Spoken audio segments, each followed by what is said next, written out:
बहुत समय पहले हमारी पृथ्वी पर डायनासोर नाम के अद्भुत जीव रहते थे। ज्यादातर डायनासोर बहुत बड़े होते थे, लेकिन कुछ छोटे भी थे।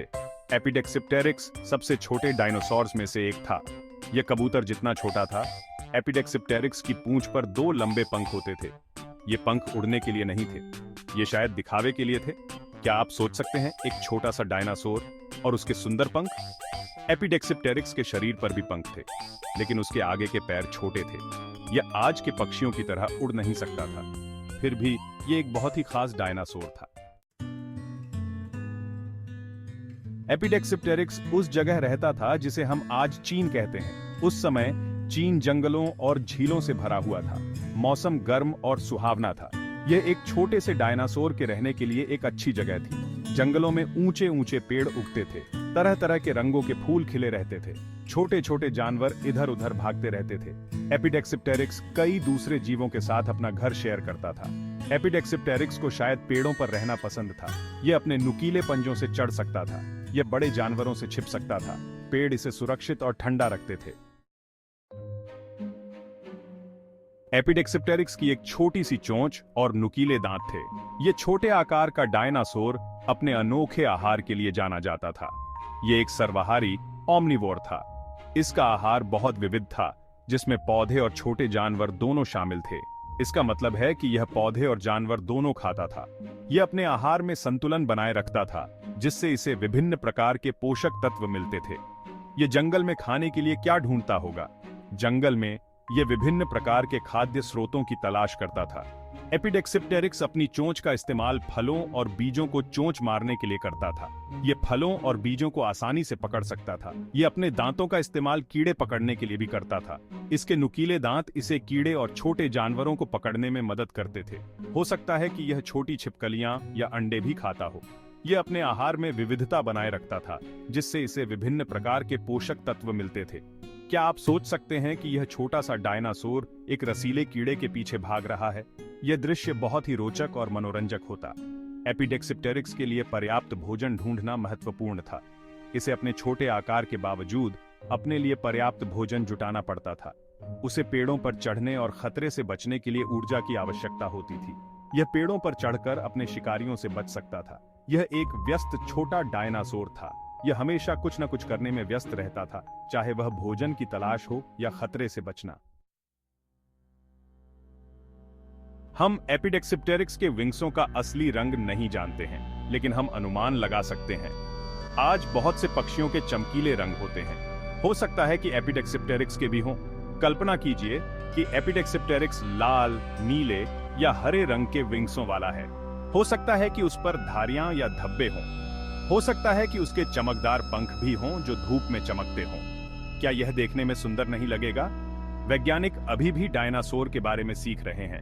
हो सकता है कि एक दिन हमें एपिडेक्सिप्टेरिक्स के रंगों के बारे में और सुराग मिल जाए। तब तक हम अपनी कल्पना का इस्तेमाल कर सकते हैं। भाग 5, एक हैरान करने वाली खोज। वैज्ञानिकों को चीन में पहली बार एपिडेक्सिप्टेरिक्स की हड्डियां मिली। वे बहुत उत्साहित थे। यह एक बिल्कुल नए प्रकार का डायनासोर था। हड्डियां बहुत पुरानी थीं, वे जुरासिक काल की थीं। हड्डियां छोटी और नाजुक थीं। वैज्ञानिकों ने उनका ध्यानपूर्वक अध्ययन किया। उन्होंने एपिडेक्सिप्टेरिक्स के आकार, बनावट और यहां तक कि वह क्या खाता होगा, इसके बारे में भी जाना। प्रत्येक हड्डी एक पहेली के टुकड़े की तरह थी। डायनासोर की हड्डियां मिलना एक खास घटना है। यह हमें अतीत को समझने में मदद करता है। एपिडेक्सिप्टेरिक्स की हड्डियां हमें उस समय के बारे में बताती हैं जब डायनासोर पृथ्वी पर राज करते थे। भाग 6, होशियार और मिलनसार। एपिडेक्सिप्टेरिक्स का दिमाग उसके आकार के हिसाब से बड़ा था। यह शायद एक होशियार डायनासोर था। यह समस्याओं को सुलझाने में अच्छा रहा होगा। हो सकता है कि यह दूसरे एपिडेक्सिप्टेरिक्स डायनासोर के साथ संवाद भी करता हो। कुछ वैज्ञानिक सोचते हैं कि एपिडेक्सिप्टेरिक्स समूहों में रहते थे। हो सकता है कि वे भोजन खोजने और सुरक्षित रहने में एक दूसरे की मदद करते हों। कल्पना कीजिए कि इन छोटे छोटे डायनासोर्स का एक समूह चहचहा रहा है और साथ खेल रहा है। हम अभी भी सीख रहे हैं कि डायनासोर कितने स्मार्ट थे, लेकिन एपिडेक्सिप्टेरिक्स हमें दिखाता है कि छोटे डायनासोर भी बुद्धिमान और मिलनसार हो सकते हैं। भाग 7, क्या ये उड़ान भरता था? एपिडेक्सिप्टेरिक्स आज के पक्षियों की तरह उड़ान नहीं भर सकता था।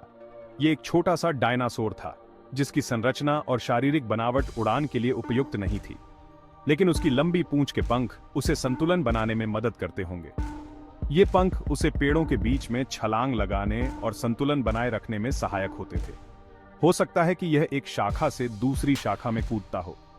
उसकी लंबी पूंछ और पंख उसे हवा में स्थिरता प्रदान करते थे, जिससे वह आसानी से एक पेड़ से दूसरे पेड़ तक पहुंच सकता था।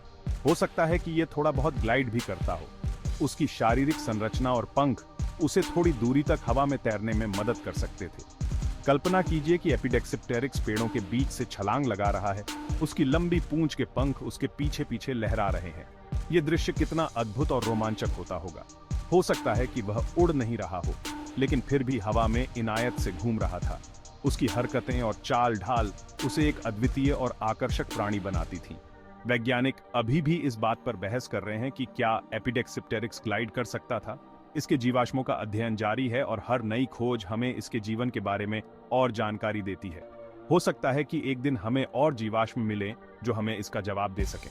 तब तक हम केवल कल्पना कर सकते हैं और इस अद्भुत प्राणी के बारे में और जानने की कोशिश कर सकते हैं। भाग 8। जिस दिन डायनासोर गायब हो गए। बहुत समय पहले एक भयानक घटना घटी थी। एक विशाल उल्कापिंड पृथ्वी से टकराया। इस टक्कर से आग, भूकंप और सुनामी आई। हवा धूल और धुएं से भर गई। उल्कापिंड के प्रभाव ने पृथ्वी की जलवायु को बदल दिया। डायनासोर के लिए जीवित रहना बहुत मुश्किल हो गया। कई पौधे और जानवर मर गए। दुख की बात है कि एपिडेक्सिप्टेरिक्स उनमें से एक था। डायनासोर का विलुप्त होना एक त्रासदी थी, लेकिन इसने नए जीवों को विकसित होने का भी मौका दिया। डायनासोर के बिना स्तनधारी जीव पनपने लगे और आखिरकार मनुष्य पृथ्वी पर प्रकट हुए। भाग 9। बड़े और छोटे। डायनासोर सभी आकार और आकार के होते थे। कुछ विशालकाय थे, जैसे ब्रैकियोसॉरस, जिसकी लंबी गर्दन आसमान तक पहुंचती थी। दूसरे छोटे और तेज थे, जैसे कॉम्प्सोग्नाथस, जो मुर्गी से बड़ा नहीं था। एपिडेक्सिप्टेरिक्स हमें याद दिलाता है कि सबसे छोटे जीव भी अद्भुत हो सकते हैं। हो सकता है कि यह दूसरे डायनासोर जितना बड़ा या मजबूत न रहा हो, लेकिन यह अपने आप में अनोखा और खास था। प्रत्येक प्राणी जीवन के जाल में एक महत्वपूर्ण भूमिका निभाता है। बड़ा हो या छोटा, हर जानवर जुड़ा हुआ है और हर एक की अपनी कहानी होती है। भाग 10। छोटे सुराग, बड़ी खोजें। यह अध्याय हमें उन छोटे सुरागों के बारे में बताता है जो बड़ी खोजों की ओर ले जाते हैं। वैज्ञानिक जासूसों की तरह होते हैं। वे अतीत के रहस्यों को उजागर करने के लिए सुरागों की खोज करते हैं। वे अतीत के बारे में जानने के लिए जीवाश्मों का अध्ययन करते हैं। हर जीवाश्म एक कहानी कहता है जो हमें लाखों साल पहले की दुनिया में ले जाता है। प्रत्येक हड्डी, दांत या पैर का निशान एक सुराग है। ये सुराग हमें बताते हैं कि डायनासोर कैसे रहते थे, क्या खाते थे और कैसे चलते थे। और छोटे से छोटा सुराग भी बड़ी खोजों की ओर ले जा सकता है। एक छोटा सा जीवाश्म टुकड़ा भी एक नई प्रजाति की खोज का कारण बन सकता है। एपिडेक्सिप्टेरिक्स हमें सिखाता है कि डायनासोर के बारे में अभी भी बहुत कुछ सीखना बाकी है। ये जीवाश्म हमें बताता है कि डायनासोर के पंख भी हो सकते थे। हर नया जीवाश्म हमें इन अद्भुत जीवों को बेहतर ढंग से समझने में मदद करता है। यह हमें उनके विकास और उनके पर्यावरण के बारे में नई जानकारी देता है।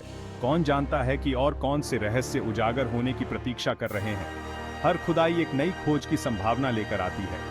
डायनासोर का अध्ययन आश्चर्य और उत्साह से भरा है। हर नई खोज हमें रोमांचित करती है और हमें और अधिक जानने के लिए प्रेरित करती है। यह हमें याद दिलाता है कि दुनिया रहस्यों से भरी है। हर जीवाश्म एक नया रहस्य उजागर करता है और हमें अतीत की एक झलक देता है। और यह हमें सवाल पूछते रहने और जवाब खोजने के लिए प्रेरित करता है। वैज्ञानिकों की यह यात्रा कभी समाप्त नहीं होती, क्योंकि हर उत्तर एक नए सवाल को जन्म देता है। भाग 11। कहानी का अंत। एपिडेक्सिप्टेरिक्स की कहानी भले ही खत्म हो गई हो, लेकिन डायनासोर की कहानी जारी है। हर बार जब हम उनके बारे में कुछ नया सीखते हैं, तो हमें बहुत समय पहले के समय की एक झलक मिलती है। एक ऐसा समय जब दिग्गज पृथ्वी पर घूमते थे और एपिडेक्सिप्टेरिक्स जैसे छोटे जीव जीवन के संगीत में अपना अनोखा गाना जोड़ते थे।